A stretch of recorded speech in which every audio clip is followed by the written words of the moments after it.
11 जुलै रोजी युनेस्कोने जागतिक वारसा यादीमध्ये छत्रपती शिवाजी महाराजांच्या 12 दुर्गांचा समावेश केला आणि या संपूर्ण राष्ट्रभर जी आनंदाची लहर पसरली त्याबद्दल सर्व शिवशंभू प्रेमींचं खूप खूप अभिनंदन. मुळात दुर्ग ही केवळ दगड, विटा, रेती यांच्या संयोगात तयार झालेली वास्तू नाही, तर ती आपल्यासाठी सदैव ऊर्जा स्थळ, शक्ती स्थळ म्हणून राहिलेली आहे. महाराजांना ही दुर्ग बांधणी करावीशी का वाटली असेल? असं काय घडलं की त्यावेळेला महाराजांनी दुर्ग बांधण्याचा जो विचार आहे तो गांभीर्याने घेतला आणि दुर्ग बांधणी सुरू केली? झालं असं की फतेह खानाचा महाराजांनी त्या काळात पराभव केला होता आणि मुसे खान नावाचा जो सरदार होता त्याचा महाराजांनी वध केलेला होता. हे दोघं आदिलशाही सरदार होते आणि त्यामुळे आदिलशाहचा एक दुसरा सरदार महमूद शाह हा सदैव महाराजांचा द्वेष करत होता. महाराज त्या काळात लाल महल आणि खेड शिवापूर या संपूर्ण भागात फिरस्तीला असायचे. स्वराज्याची बांधणी महाराज त्यावेळेला करत होते आणि हा भाग जर आपण बघितला तर घोडे आणि सैन्य यांच्यामुळे ऍक्सेसिबल आहे, तिथपर्यंत सैन्य पोहोचू शकत होतं. महाराजांच्या जीवाला त्यावेळेला धोका निर्माण झालेला आणि त्यामुळे महाराजांचे जे हेर होते, महाराजांनी त्याच्या महमूद शहाच्या गोटातनं या बातम्या काढल्या आणि महाराजांपर्यंत पोहोचवल्या. महाराज सदैव मसलतीला स्वतःचा प्राण मानायचे आणि नीती हेच आपलं बळ आहे असं महाराजांचा विचार होता.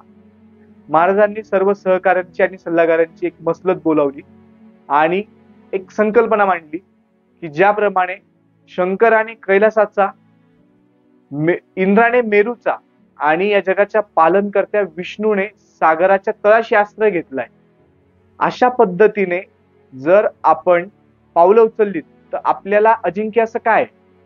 थोडक्यात महाराजांना सांगायचं हे होतं की फक्त महमूद शहा आपल्याला या गोष्टीवर तोडगा काढून आता प्रश्न मिटणार नाहीयेत, तर आपण स्वतः पूर्णपणे कशा पद्धतीने सुरक्षित होऊ, म्हणजे पूर्ण स्वराज्य सुरक्षित होईल या दृष्टीने आपल्याला पावलं टाकणं गरजेचं आहे.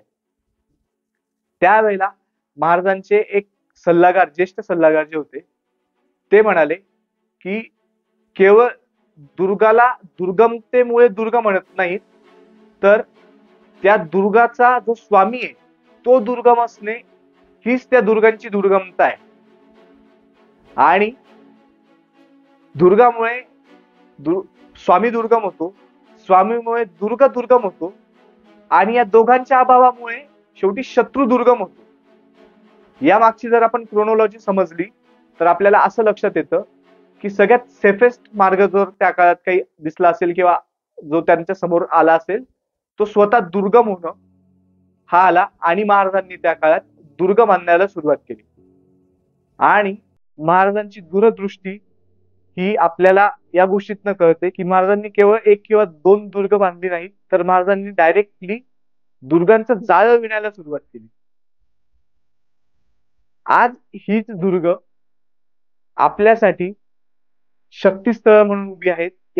या दुर्गांमुळे स्वराज्य अबाधित राहिलं, स्वराज्य आपल्यापर्यंत पोहोचलं. शिवाजी महाराजांनी या दुर्गांची बांधणी केली आणि संभाजी महाराजांनी या दुर्गांचं रक्षण केलं आणि आपल्यापर्यंत हे जे काही स्वराज्य आहे ते पोहोचलं. या दुर्गांवरती असणारे जे काही दगड आहेत त्या दगडांवरती एकेकाळी मावळ्यांचा, महाराजांचा श्वास आदळला असेल, त्यातनं काहीतरी वाईब्स क्रिएट झालेले असतील ज्यांना आपण कंपन किंवा वाईब्स म्हणतो आणि आजच्या काळात तीच वाईब्स आपल्याला ऊर्जा देतात. ही आपल्यासाठी उपलब्ध असलेली सर्वात मोठी दैवी देणगी आहे.